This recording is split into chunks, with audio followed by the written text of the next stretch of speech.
Reflecting on what happened to her last year, Emma takes pride in how far she's come. The point where I was truly suicidal, there was no emotions attached there. It was really empty, almost like I was living life underground and you could hear everything and you couldn't quite see everything clearly. It was just muted and there was just you. So that was really isolating. She'd hit crisis point with depression and OCD and needed another focus to give her salvation. Art just gives you that immediate kind of release of peacefulness, especially if you've got a lot of self-loathing thoughts or a lot of negative ruminations.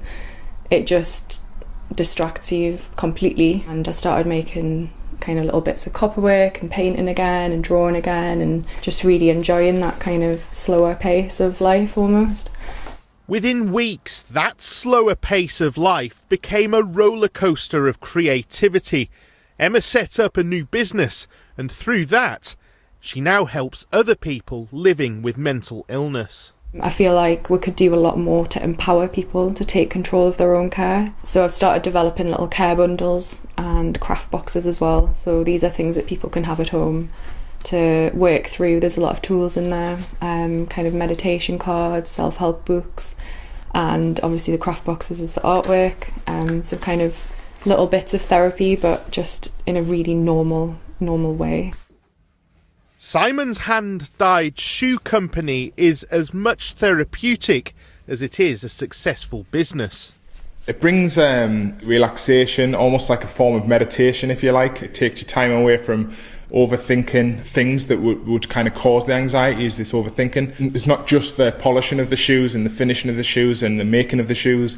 It's more the entirety of the business. So thinking about marketing, thinking about PR, employment, everything that kind of comes with running a business.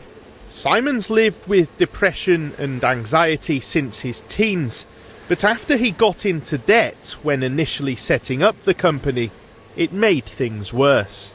I couldn't do anything. I just didn't want to stay in bed, really. I didn't want to go to work. I didn't want to face the music.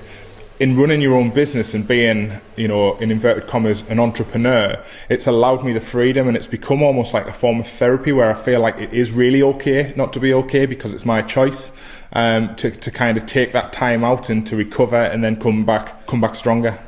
Simon wanted to share his story to raise awareness of mental health and break down stigma in the workplace. If I am, on a camera talking about anxiety, people's immediate response to that is that I'm brave. And this word brave, about talking about it, we need to get rid of this. We need to lose it, because if it's deemed or perceived as brave, then people are going to hold back even more because they'll feel that they aren't brave. It's not brave, it's just normal. We need to try and normalise this more. Two inspiring entrepreneurs, each with the aim of focusing their creativity to help others dealing with mental illnesses. Chris Jepson, ITV News.